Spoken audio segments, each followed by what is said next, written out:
How are you doing? I I'm can good. see How you. are you? Good. Yeah?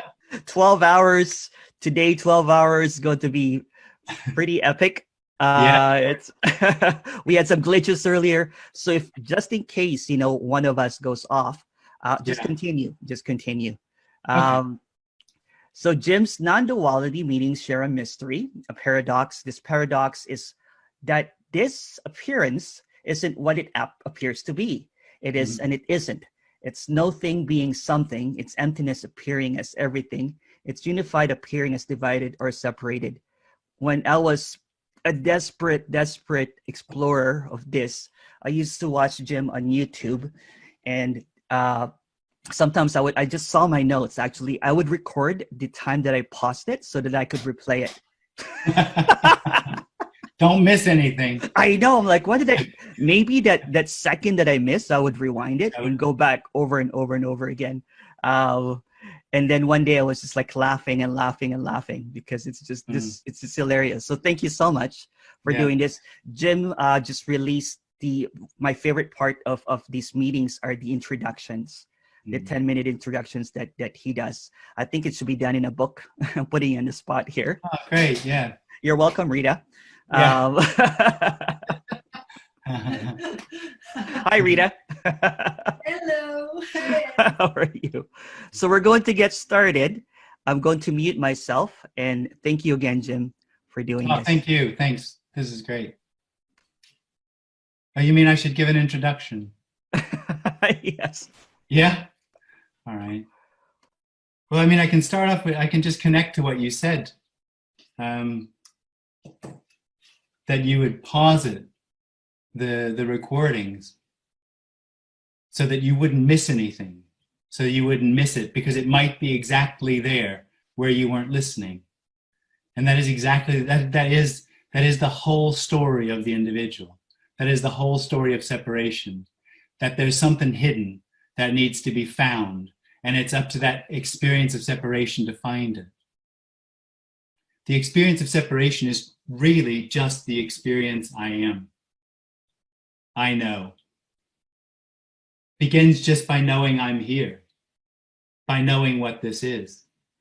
And the experience is that knowing is comforting, knowing is security, knowing is control. So the energy of the individual, the energy of seeking is to know more, to have enough experiences, to have enough knowing, to make itself feel like there's enough, to make itself feel like this is complete, it's done, it's over. Knowing, however, although it gives the experience, the original initial experience of having something, knowing in the end is also the need to know. So as long as there is this solid experience of I know, there will be a need to experience, a need to know more. It never ends. There's always something else. There's always something more that needs to happen. That's the hopelessness of the individual experience. That need to know is an experience in the appearance, what's happening, this being solid. So it's in relationship to me, it's happening to me, it's real and solid.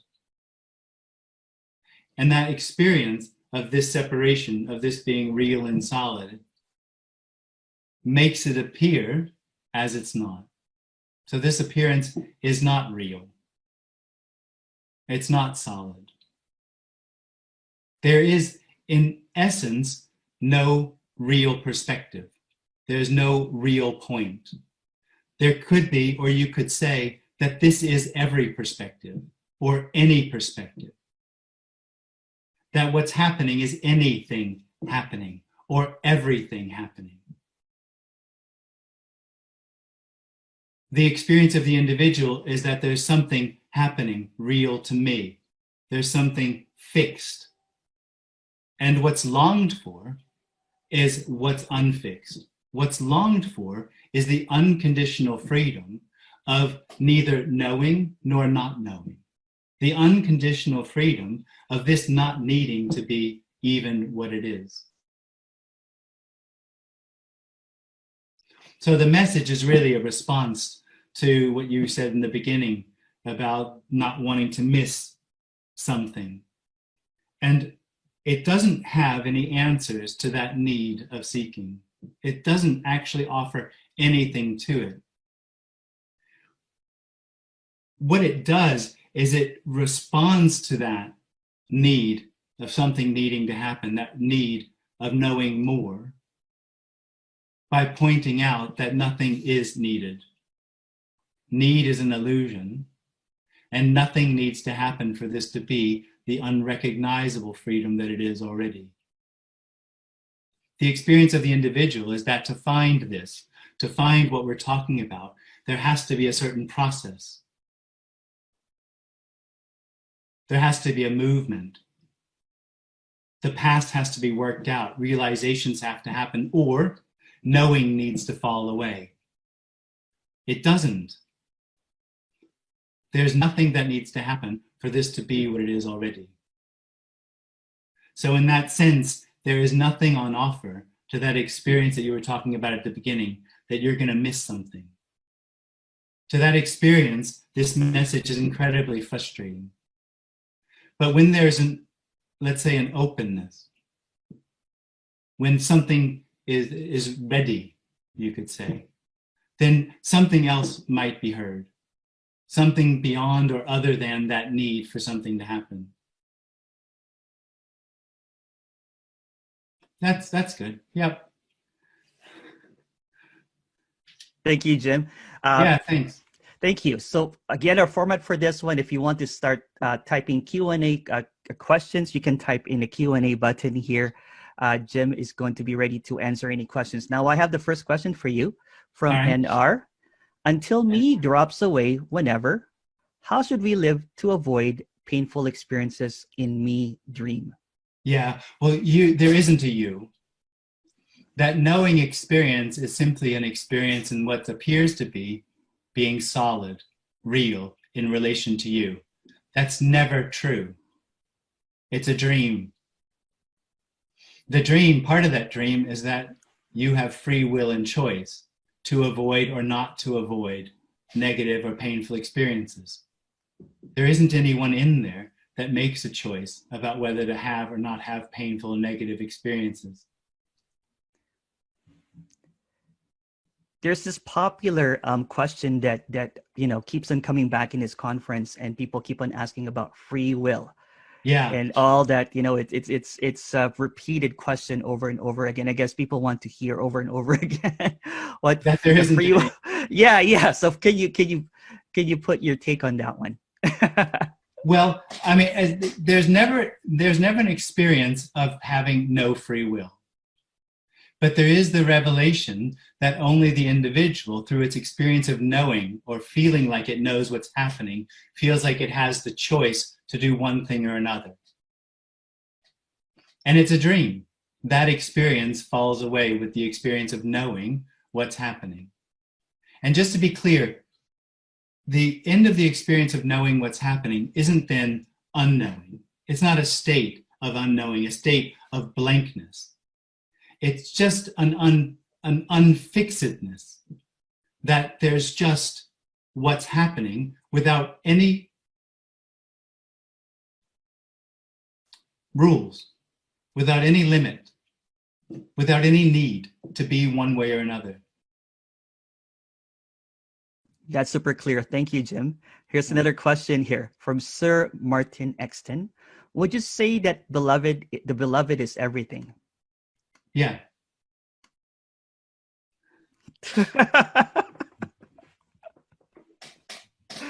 Next it's not question. Really. I mean, what we're pointing to, just before we get too far into this, what we're pointing to is something that can't be known.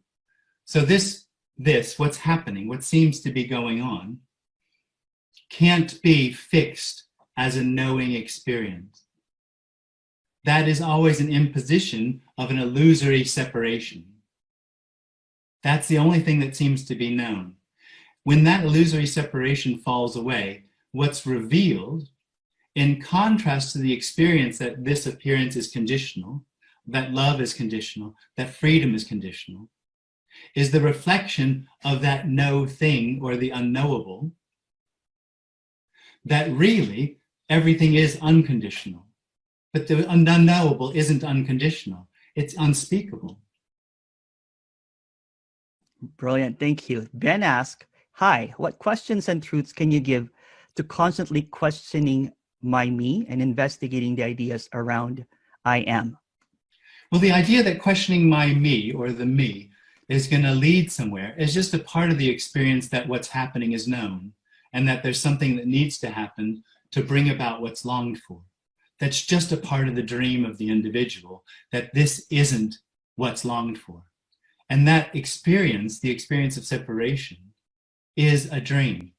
So the idea that it has to go away is just a part of that dream experience. When it does stop, which is possible, that's not a real happening. It doesn't really happen. You could say it's an unhappening. So it doesn't fit into the experience of the individual's need for something to happen. It's the end of that need, revealing nothing's happening. Awesome. Anonymous attendee asked, how do you explain the suffering that people experience if there's no real person? Why does that need to be explained? I don't know why what's an explanation for anything? There's just suffering. If you cut off a finger, it's going to hurt. Anonymous question. It is often said that nobody can do anything to experience non-duality, but it does seem that the world follows cause and effect. Teachers say that there's no path, although they had one. It is perplexing. It makes the teachers sound dishonest. Yeah, no, I mean, it makes total sense to doubt what's being said here. There really isn't a whole lot of choice when it comes to that separate experience. It will either believe or doubt what's being said, because what we're talking about isn't an experience. It doesn't fit the model of the experience of the individual that feels like knowing, which is the only currency it has, is going to be the solution to its experience that what's happening is dissatisfying. Spot on. This is a new classic question from Anonymous that I've been seeing too. When you say what's happening, what exactly do you mean? The unavoidable, what arises, what appears, what's happening, which is neither unreal nor real. The ungraspable, unknowable, including the experience of being an individual. It's whatever is happening that includes thoughts, feelings, objects, whatever. That's just simply what's happening. Another one from Anonymous. There's so many Anonymous here. What advice can you give us for self-investigation? I know that there's no me or practice, but in the world of ignorance and illusion, there's an investigation that has to happen. Why does investigation have to happen? That's just still part of the dream that there's a real individual that really needs to fall away for this to be what's longed for. There is no individual. That is an illusion. It's not really happening. The experience of separation is that there's some distance or real time that needs to be overcome to find what's longed for. That is a dream. What's happening, this appearance, is already unconditionally free. Nothing needs to happen for that to go away. There can arise a dream that it's lost, but it's never found. Wow, thank you. Anon says, when this is understood, I don't know what he's asking, but maybe he's asking, what do you mean by when this is understood? Well, I don't know if I said understood. We're really not talking about understanding. Understanding can lead to a certain ease, a certain recognition. You know, if you understand the concepts, that can in some ways be relaxing. But what we're really pointing to isn't an understanding. That's rather superficial to what we're suggesting. This one, if there is no time, then when we have a dentist appointment at 2 o'clock, we seem to follow a thought in time that says it's 1:30 time to leave for the dentist. Yeah. So what one is true, time or no time? Both. Time, just like everything else, maybe you didn't hear the beginning, but what the suggestion is that nothing is fixed. So is Emerson over there on the screen? Yes. Really? No. So is there time? Yes. Really? No. So is there a past to this appearance? Yes. Could we talk about it? Yes. Is it really past? No. It's simply this appearing as that. Thank you. Thank you. David, is the illusory self merely a construct consisting of our conditioning and belief system? No. What happens is, this is a story, right? It's not really true. There isn't anything really true, but the story goes that there's a contracted energy that arises in the body, out of which an I am arises. So that contracted energy, the first thing it has is here, like I was talking about at the beginning of the meeting. And around that, then through experience, there's a belief system built up, because just the initial here-ness doesn't actually make sense in the context of this. When I am arise, what arises with it is an experience that the appearance has or needs meaning and purpose. And so my journey is to find and fulfill that. And to do that, I build up, not as a choice, but just through experience, my beliefs about what's right and wrong and good and bad. And those are built up through experience as my path to find what I feel is missing, as my path to fulfill what I think is the meaning and purpose of the appearance of my life. Now, just to clean all that up, there is no individual, there is no my life, and the appearance has no meaning or purpose. It is already unconditionally free.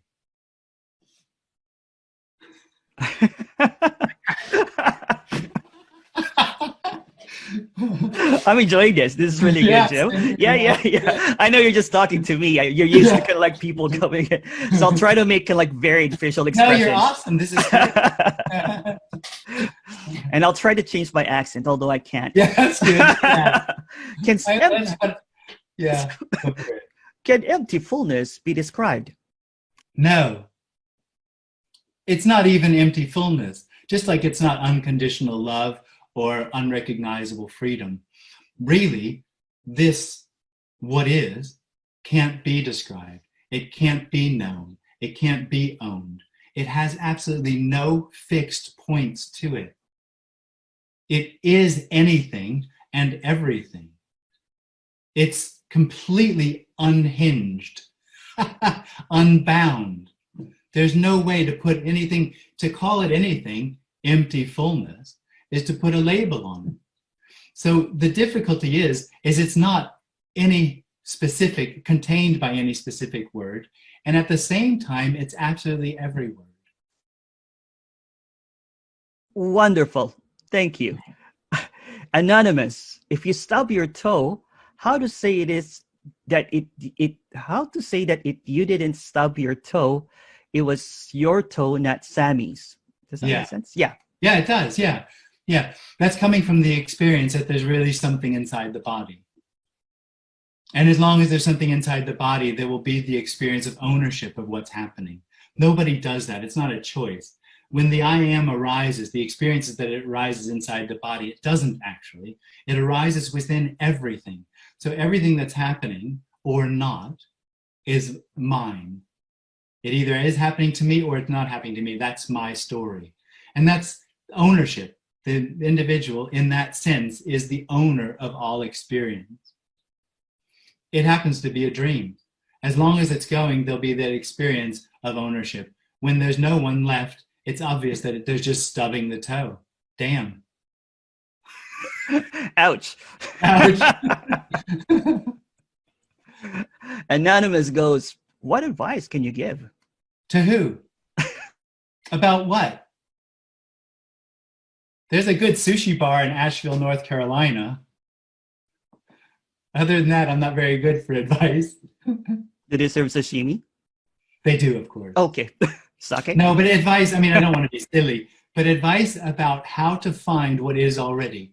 So advice means that something has to happen, or there needs to be some movement for this to become. The individual is in a story of becoming. And the question presupposes that there truly is something that needs to happen, which is one of the basic movements, the contractions of the individual experience. Something needs to happen. And that generally is a better experience. That's its whole energy, is for a better, more experience, to add knowing to itself in the hope that at some point there'll be enough. So of course there's no suggestion, there's no advice, because there isn't anything that needs to happen. That's not saying that nothing happens. I mean, nothing is happening, but it says that there's no need for anything to arise or anything in particular to happen. There's nothing that could possibly bring about what is already. And what is already is unconditionally free, which is missed by the individual by knowing what it's looking for. Thank you so much. Anonymous goes, when this is understood, do certain negative feelings still occur as frequently or less frequently? Hate, anger, or jealousy? Yeah, it could do. Yep. More intense, less intense. Yep. Next one. How do you realize? Just to be clear. Go ahead. We're not talking about understanding. Understanding in this conversation is actually a very superficial. This isn't understanding. It's just another form of knowing. And we're really pointing to an unfixedness, which is neither knowing nor unknowing.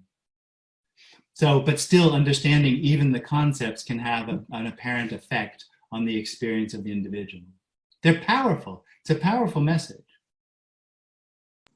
Jim, how did you realize your true being? Yeah.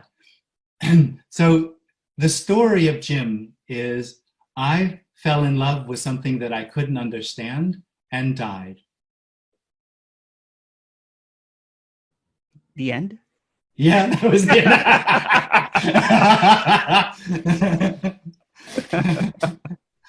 I should turn out the commentary. People are asking questions. Sorry, I just can't help it. Can you sorry, Jim, sorry, Rita. Sorry, people. Can you speak on this as anarchy and the experience of consistency in the dream? This seems irreconcilable to the person who lives in a very consistent dream where there is a degree of predictability. Like you don't wake up as a different body every morning. Couldn't anarchy do something as interesting as this? Why is it so predictable and boring? That's the dream of the individual. But predictability, you're just exchanging what I say as knowing. And that's the dream. And that is completely, he's exactly, or she's exactly right. The knowing energy that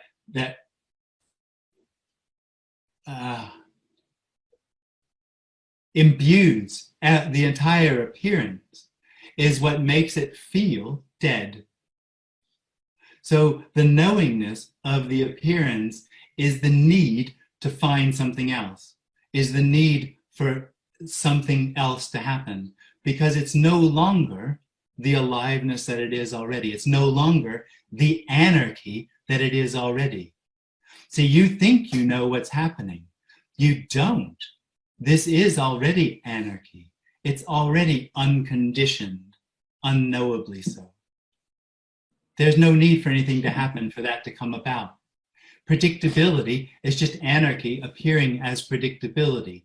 But that assumes that there was a real last moment that led to this moment, which is going to lead to the next real moment. That's the dream. There aren't a real continuity. This is an immediate, singular, unrecognizable, unknowable happening. Brilliant. Thank you. Thank you, Jim. Anonymous goes, awareness speakers talk about awareness being aware of itself. Do you recognize awareness? There isn't. Well, in the dream, awareness is just a form of knowing. It's just another form of knowing. It's a contracted energy, awareness, consciousness, attention, I amness. Those are all contracted senses in the body that are just a form of knowing. And teachings are all knowing. Teaching, as I said, it's just is knowing, just engenders the need to know. And teaching is just an aspect of that.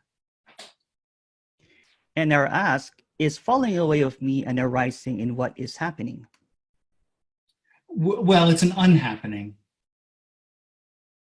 And it really, in the end, it's not worth mentioning. And probably never would be mentioned if there wasn't a separate experience asking a question about itself, what it could find to make this more, because there's nothing to say about it really. It's just a response. This is from Mark. Hi, Jim. So there is no self. I have known that for years. All there is what is. There's no other reality. There's only this. It is not a thing. No thing and no one can get it or know it. All this is understood, but still there is no deeper comprehension. I understand it mentally. Yeah.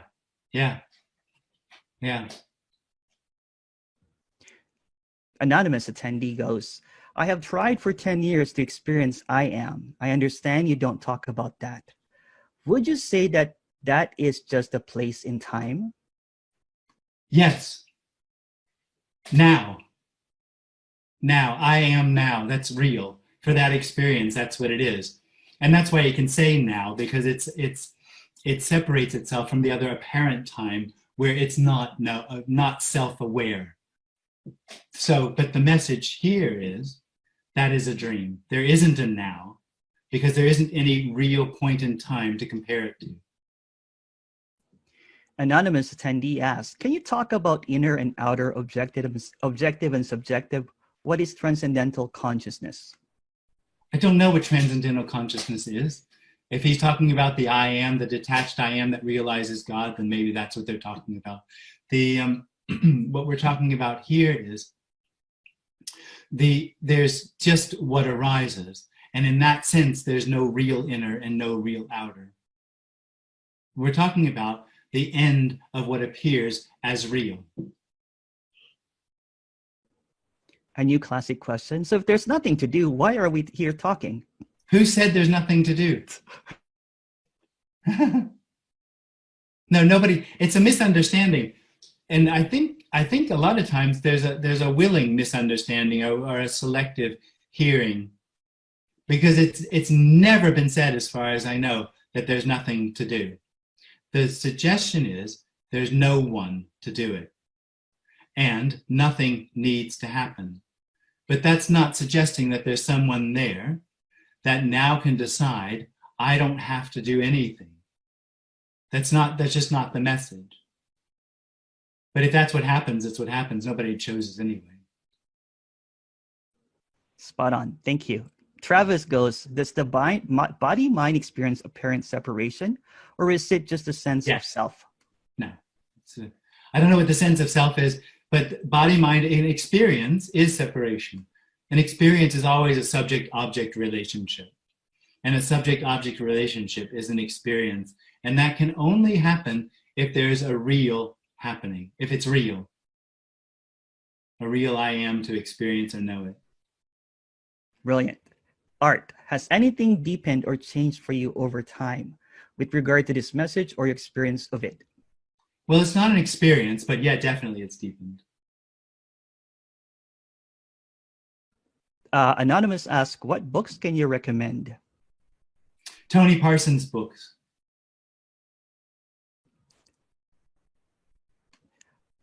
How have you got to the real state?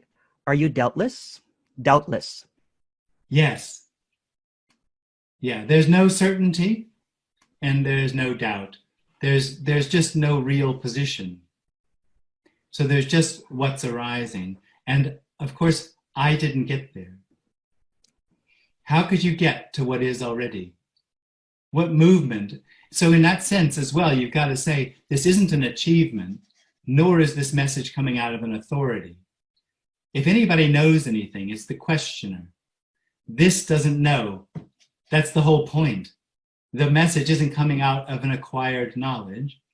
It's coming out of the end of the need for this to be anything in particular. Anonymous goes, how do we walk the pathless path? Well, well, you got it, man.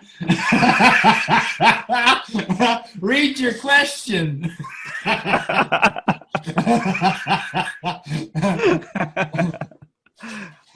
David goes, great answer, LOL. Isa goes, hi, Jim. I enjoyed your contribution to the film 0 and 1 very much, and the way you clearly expressed the mystery of non-duality. My apparent separate me is dying to take this chance to ask you a question, but as there's nothing to ask, I would just like to say to the apparent Jim, hi and thank you. Capital letters LOL. Oh, thanks. Hi. And thank you. That's Isa. Hi, Isa. Thanks, Isa. Can you explain God alone is real, please, from Anonymous? God alone is real.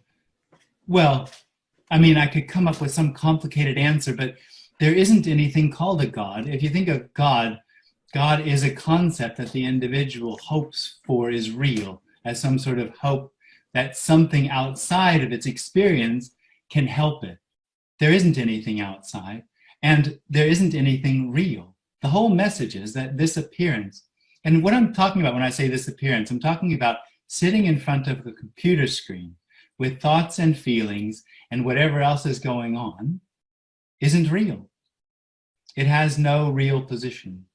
It's not fixed, and it's not knowable or unknowable. Brilliant. Thank you.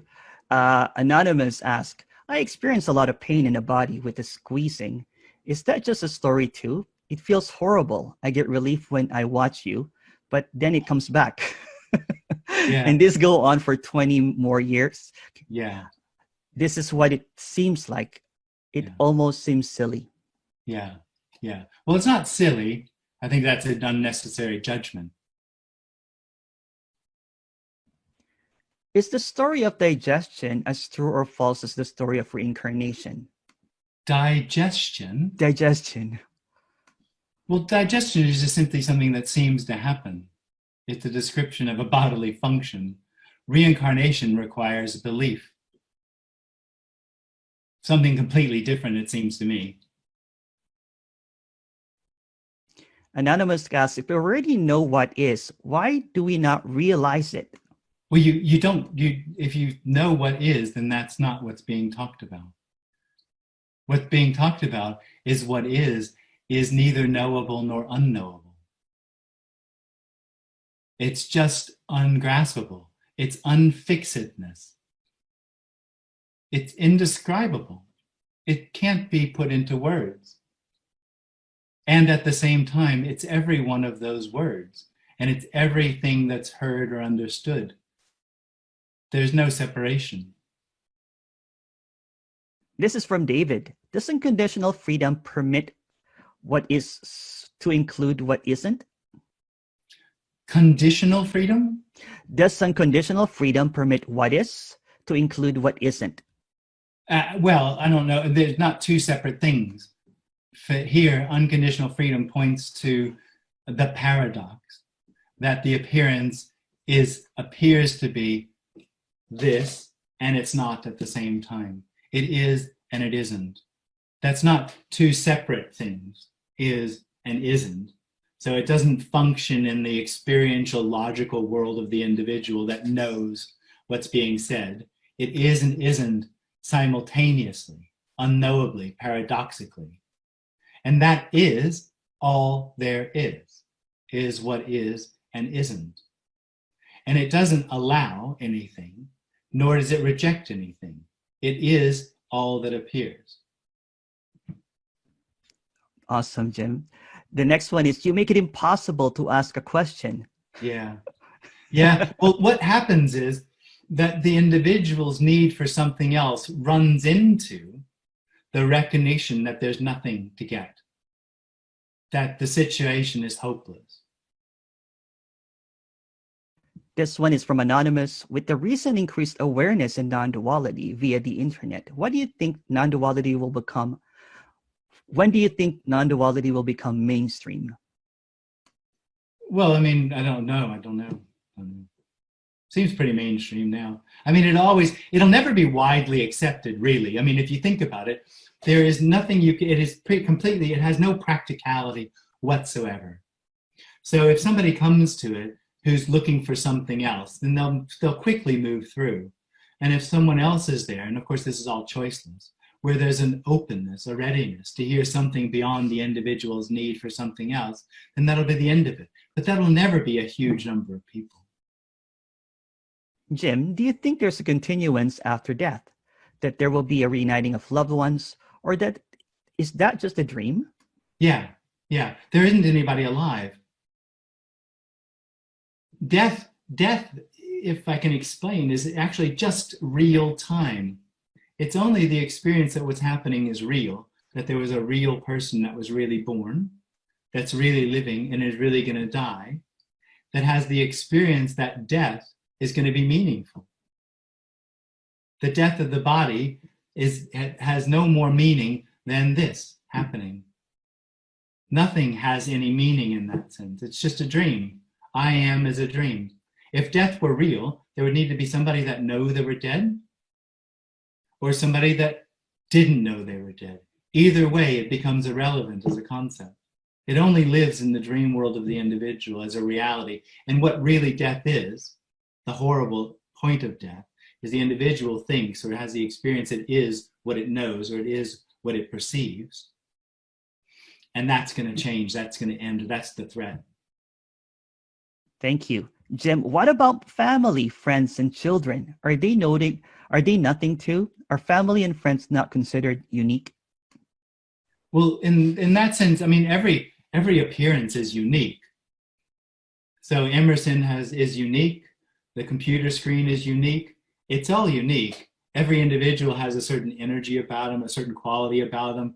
Some people you feel drawn to and some less drawn to. So there's a uniqueness. The message isn't about that just because that everything that arises is emptiness appearing. The message is that because it's emptiness appearing, it's not real or solid. There's nothing fixed about it. And that it just can't be described what that means. Anonymous goes, would you say you exist? No, nothing exists. Paulina asks, what is the main thing that makes here and now is real enlightenment experience, not just an escape from worries? Yeah, I think you're at the wrong seminar. You're supposed to be on the something stage. There is no real here and now. That's just a part of the dream of the individual. Ishwara. Hi, Jim. This feeling of life just happening is so wonderfully wild and free. Yeah. Purple heart, smiley face. Yeah. Why is the illusion here? There's no reason for anything, and it's not. It's an illusion. It's not real. For it to have a reason, it would need to be real. For anything to have a reason, it would need to be real. There isn't any reason for anything. As the man said before, this is anarchy already.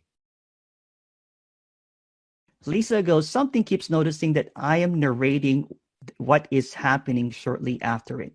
It's happened and then laughing out loud. Is this still the self, or is this part of the falling away of self and realization? There is no self. There is no realization. It's just what's happening. There is only what's happening. Waiting for the me to fall away is that experience of knowing, waiting for there to be another experience. It's just a little circle of looking for something to happen. What is longed for is what is already. And that can't be found because it can't be lost. There can only be the illusory experience that it's not this. Anonymous writes, as you are speaking, I'm not even listening. Oh, that must be level 7 of 10 or 8. Well done. Level 9.5. Yeah, exactly. as you, I'm going to continue. As you are speaking, I'm not even listening, but it feels like I'm not here at all. It's sublime. It's frustrating because as soon as you are not on the screen, it seems to go away. Yeah. Yeah, well, that's what's happening. Does everybody mind know this message underneath the layers of me? It doesn't seem so. Nobody knows it, but it seems to me that in some way it is already obvious. It's never known, but it seems to me absolutely that it's not quite the right word, but everybody knows this. Absolutely. It's so obvious when that contracted energy is that when there's a readiness or a willingness or an openness to this, the message just goes in like butter. It's so obvious that there only is what's appearing and that it is not dependent on anything that is or isn't going to happen, and that there is no need for it to be the way it is, and there's no need for anything to happen, and it is not necessary to know what this is. Boom. Oh. Do you meditate? From Anonymous. Well, meditate, I don't know if that's the right word. Really, I guess the end of the individual is meditation.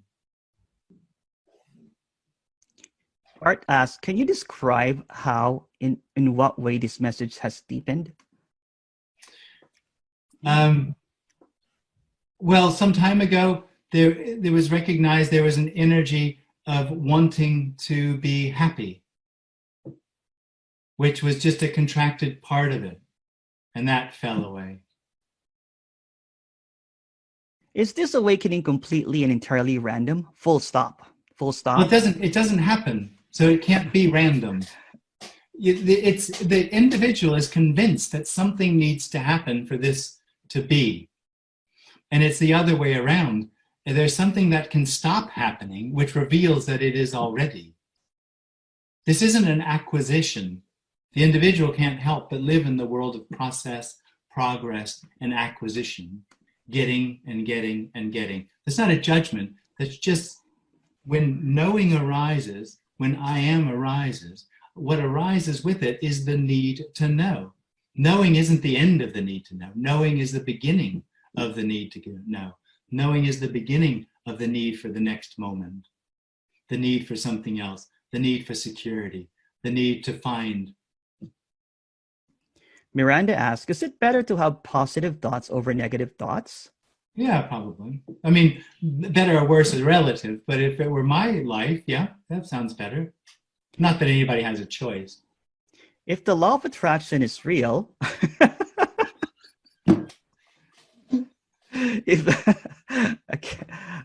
if the law of attraction is real, would it make sense to focus on positive thinking? Well, no, there's nobody in there to make the choice, but a positive experience is better than a not so positive experience. But that's not really what the conversation is about. But yeah, positive feelings are more comfortable than negative feelings. Jim, if there's an awakening glimpse dropping away, then how? Why could the apparent self ever return, even apparently? Yeah, that's just what seems to happen.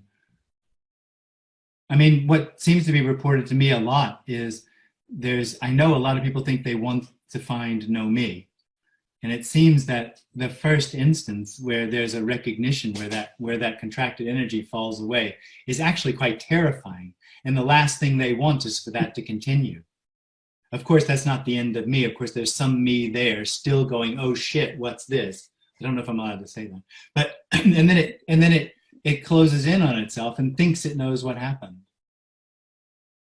That shit's good.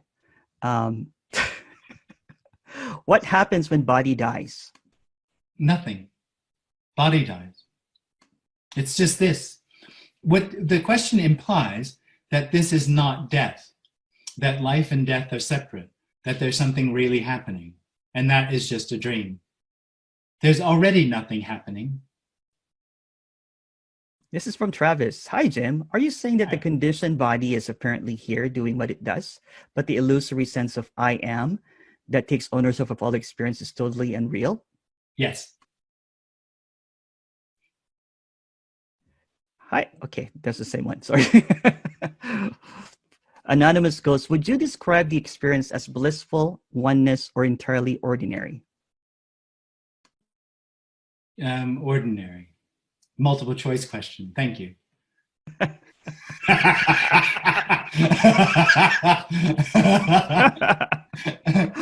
can do the rest of it multiple choice. What happens to the experience at death?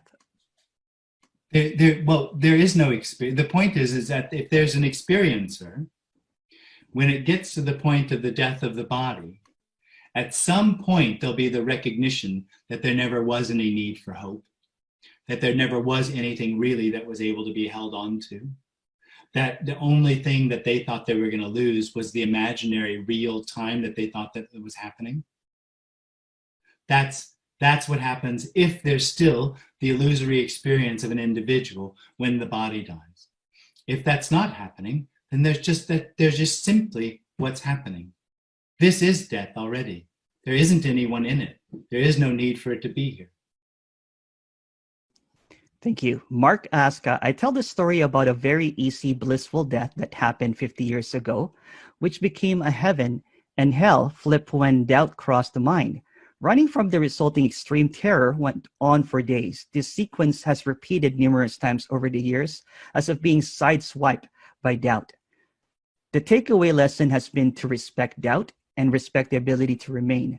But now and again, I wonder, is this that remains any more substantial than this which comes and goes, and so what? Nothing is substantial. Next one. From Mary, what is long is what is already. Can you say more? Nobody wants what is already. Nobody wants what is, well, it's unwantable. Nobody, no, and then body, yeah, wants what is already. It's unwantable. How could it be wanted? How could what is already be wanted? That assumes there's a separation from it. It can't be believed in, and it can't be wanted. The individual is the experience that it's real.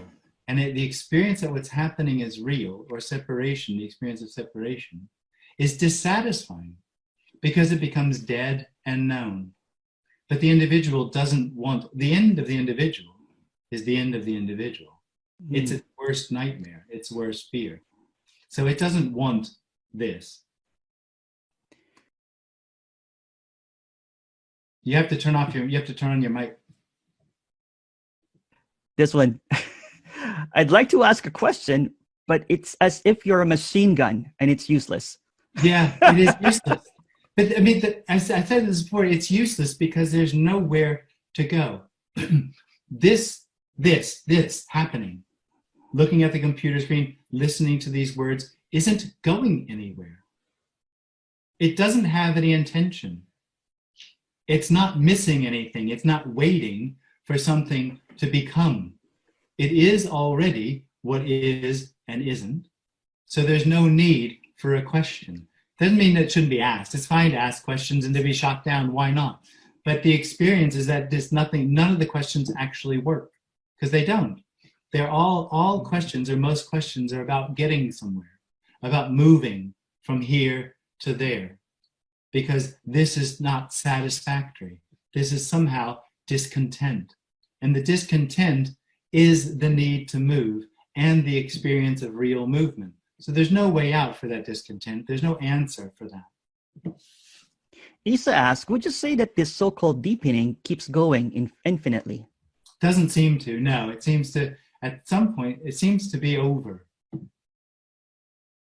Thank you. David asks, are we living in a simulation? I don't know. I don't know what you mean by simulation.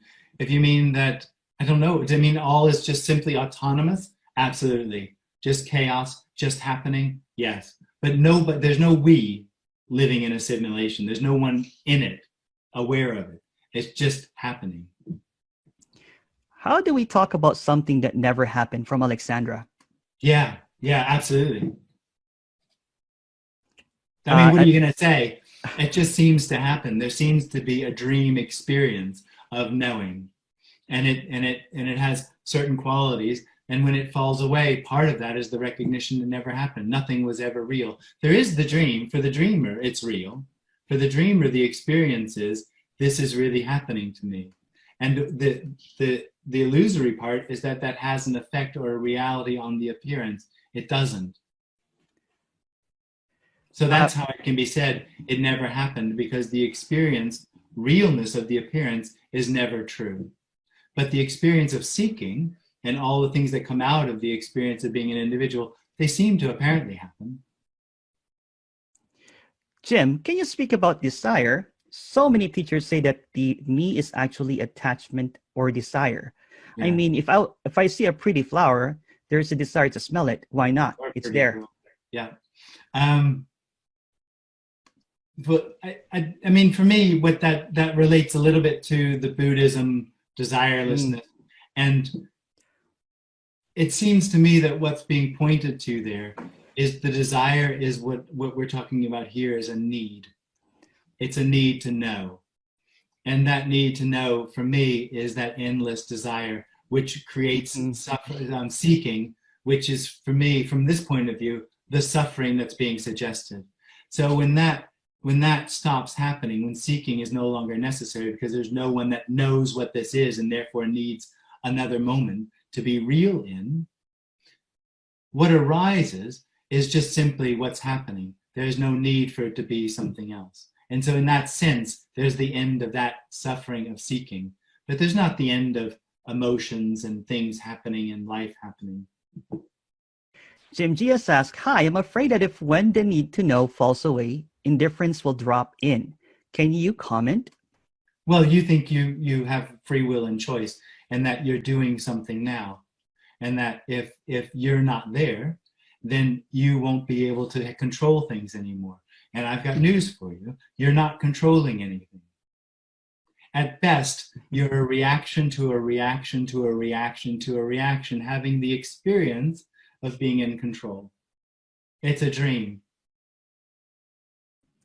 Jim is cracking me up. Hilarious, Anonymous.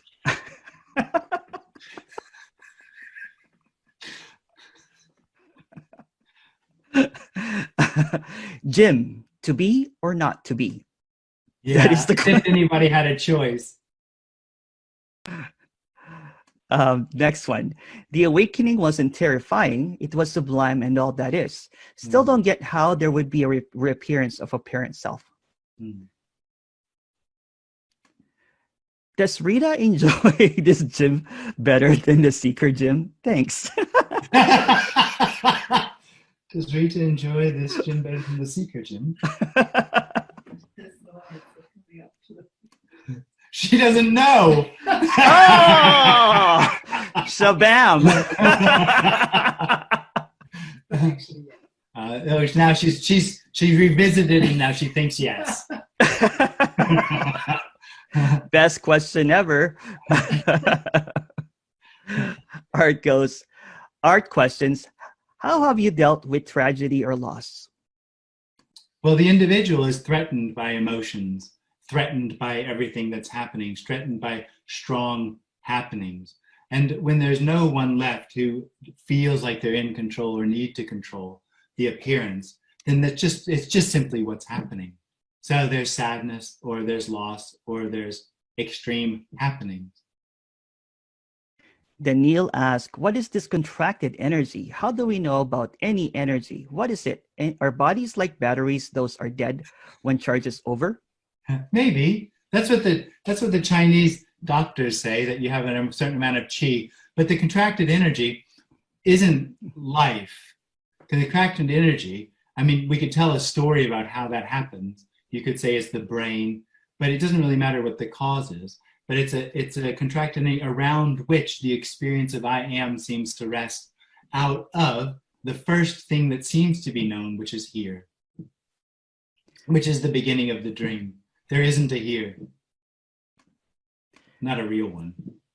Anonymous asks, some describe an experience of nothingness initially and subsequently an experience of everythingness. Is this a common sequence? I don't have any idea. I don't know. There was no experience of nothing or an experience of everything. Jim, do you ever get bored? It's a boredom. Funny how often that question comes up. Yeah. But it is about being bored. But boredom, for me, it seems to be a layering of moments of nothing seeming to happen to me, and that doesn't in that sense happen anymore. It just doesn't seem to happen now. Norman asks, are you sure that this what is the same what is that the sages thousands of years ago experienced as what is? No. Can't call them up. Who cares? No, really, I don't know what the question's about. I think what people want to have some sort of certainty. You know, they want to be able to trust what's being said, because what's being said completely undermines everything that seems to be known about the experience of being an individual. There is no way to have a real relationship with the message. The message is the absolute, the destroyer of all relationships. And that's very insecure. There's just no way. And so I think people want to have some sort of security or certainty that what's being said here is true. There isn't any. There isn't any. Even if you believe it, what you'll be doing is you'll be saying, oh, he means this. Oh, he means that. You'll have to put it into some, it happened to me, it's what I did. Because it's, certain things had fallen away, and Tony would still say things that were completely unbelievable. And I would go, oh, well, he must mean this. You'll always be putting it into some sort of context, making sense out of it for yourself. That's just part of the experience, the dream experience. Is this benign according to Anonymous? Question? Benign? Benign, yeah. What does benign mean? Harmless? I'm not sure, actually. Huh. Should I ask Alexa? It's meaningless. I don't know what it means by benign, but it's completely meaningless. It's valueless. I was about to ask Alexa there, but Jim, what is there? There is no there. Jim, please explain all as one. A dream of the individual that it will find what it's looking for. The individual thinks that oneness is going to be, it experiences separation. And it feels like, because it can't imagine that what's being said here has any reality to it at all, that there's no one. That's somebody doing exactly what I said. So they're imagining they understand what's being said, and they think they'll be able to bridge the apparent separation as an experience and then know themselves as one with all other things. That's not the way, that's not what's being suggested. It's not that you will find oneness. It's that there is no separation already. Separation is an illusory experience of what appears is knowable and real. This is fire, Jim. I'm hot now. Oh, we're going for the shirt next. No. Only over 18. No.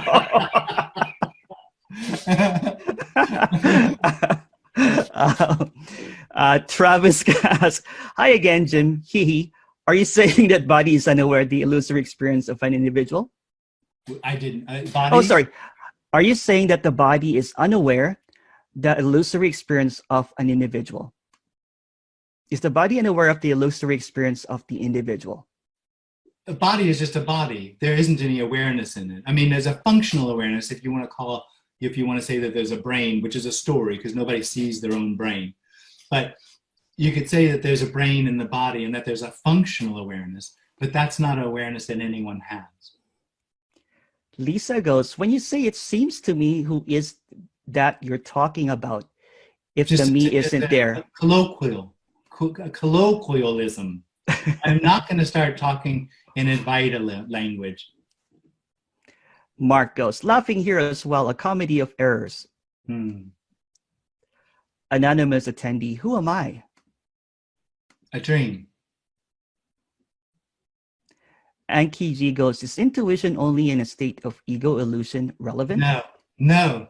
It's just something that arises, and it gets what do you say, that it belongs to the individual experience and is somehow narrowed by the individual separate experience. And when that falls away, when that's no longer happening, that contraction, then intuition seems to blossom. Thank you. Claudio goes, great that you're not chit-chatting, but simply go to the core, period. I cannot follow. Seems fine. Haha.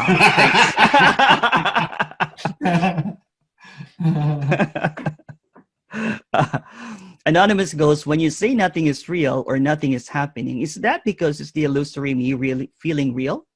That makes life real. It's not because of the illusory me. It's just a pointing to unknowability, that there is no solidity, no realness to the appearance. There's nothing behind it. It's not really coming from anywhere, going anywhere. Those are just words that are trying to describe it. That's not an effect of me. Ben asks, so there is only being. Can you please expand on this? There isn't being. Susan asks, you are what is? Nobody is what is. There is only what is. Anonym- There's no position to what is. There's no you to be what is. Anonymous goes, what you're saying is nonsensical. Absolutely.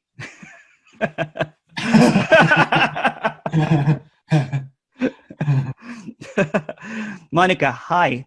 Love when you speak shortly and simply. Thanks. Anonymous attendee, if the apparent self drops away and all is obviously as it is, then how or why can the apparent self reappear apparently? Well, it didn't all drop away. It's only when it all goes that it can't come back. And an awakening or a glimpse or a meeting in being, there is still obviously some residue of the individual, a residue of contraction. David asks, in the absence of linear time, what does this appear like a movie, one frame at a time? Speakers talk about how this appears and simultaneously dissolves, or perhaps this is continuous. Well, it's not saying that there isn't any time. I'm not saying that there isn't any. The only thing that there isn't is me, is the knowing experience that what's happening is real. That's all that isn't. Everything else is neither real nor unreal.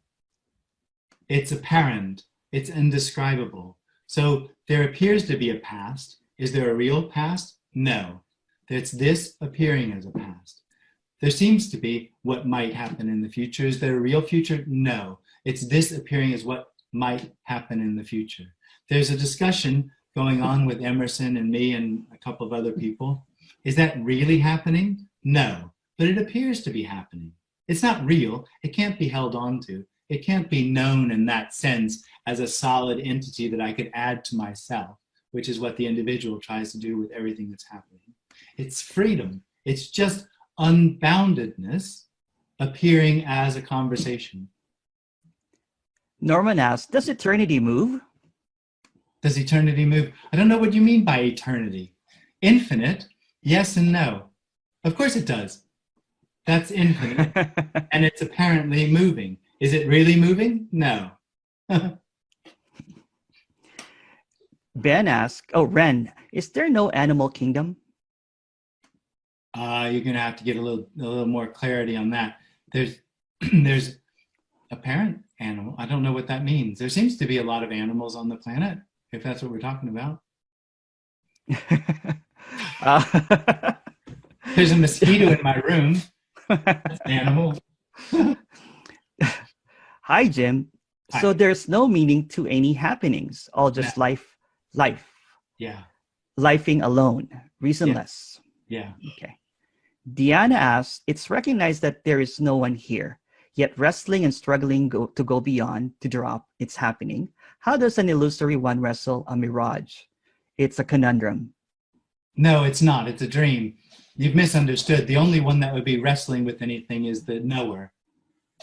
Otherwise, they're simply what's happening. So if you're wrestling with the experience of yourself and you're trying to find something else, a better experience.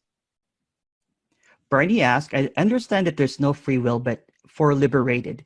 Jim, there's no free will for anyone. There's no free will. There isn't anyone. Okay, sorry. Yeah. No. Jim, Jim, do thoughts still guide the actions of the body? Example, oh, these armpits smell, better have a shower. Exactly. Yeah, that seems to happen. That does seem to happen, but that's not a thought. Jared asks, smelling your armpits isn't a thought. It's just something that seems to happen. And there's the recognition that smellingness is happening. And then there's the bathing or not. I feel attacked. You've been busy. I've been busy. Jared goes, if we are a dream, who is doing the dreaming? The dream and the dreamer are the same thing. And that's actually quite a interesting point, because it also makes clear that no one wakes up. The individual is constantly, like somebody asked before about, will we all become one, or how do I find oneness? That's part of the dream, that the individual is real and is going to wake up at some point in the future. there is no individual. The dream and the dreamer are the same. So when the dreamer ends, the dream ends and nobody wakes up. Ian McNichol. Hi, Ian. Do you know Ian? I do. Hey, Ian. Hey, Ian. Did Tony give you that rug? Hide the rug. That's worth a lot. The carpet. I know. It's worth a lot. It's on eBay, everybody. It's on eBay. I'm supposed to get 10% of that. Give it back. Anonymous goes, why does Nisargadatta talk about being knowing and loving? I guess that's what he realized. Okay. Can you say something about deep sleep? I've heard other people say that there's no me in deep sleep. I know nothing about it. At this point, could you create a self or recontract the energy temporarily if you wanted to? But there never was one. How are you going to recreate something that never happened? What about all the people who find happiness in the dream? If it's a dream, why are they happy? Well, happiness in the dream is always temporary. It never lasts. That's the problem for the individual, is the individual is looking for a lasting happiness. And people, actually, there are teachers out there promising lasting happiness. Just think of it. Just think shortly. If you were always happy, how would you know? It's the up and down of it that makes it wantable. It's the contrast of it. And the problem for the individual is no matter how much it attains and how much it gets, because everything is still an experience of being real, meaning separate, and in a sense, dead, there'll be always the longing for something else. And something else is exactly where where death is for the individual. Something else. It's always looking for something else. And there isn't anything else. So it's a hopeless endeavor to find something else. So it's a hopeless endeavor to try to be happy. Jim, what's your spirit animal? My spirit animal. It probably changes. But today I would go with a Black Panther. Awesome. Awesome. This is the last question. Jim, did you know that you just answered 100 questions and you win the Guinness World Record of, I'll send you the certificate. It did feel very, what is it, quick fire. Yeah. Why does Jim talk about this? And this is actually my next question, because there are probably like 1,000 people that are not watching live that's going to be seeing this, and they'll probably want this. Could you do a weekly Zoom talk? I love it. This is from Art. Art won the 100 question. All right. Does he get a prize? We give certificates of nothing. All right. Yeah. Well Gold. Done. Well, thank you so much, Jim. We went over time. I wish we could do more. Yeah. It's okay. Great. It's all right. No. It's. I wanted to go to 100 questions. That was my goal. All right. Yeah. Well, somebody got something out of the meeting.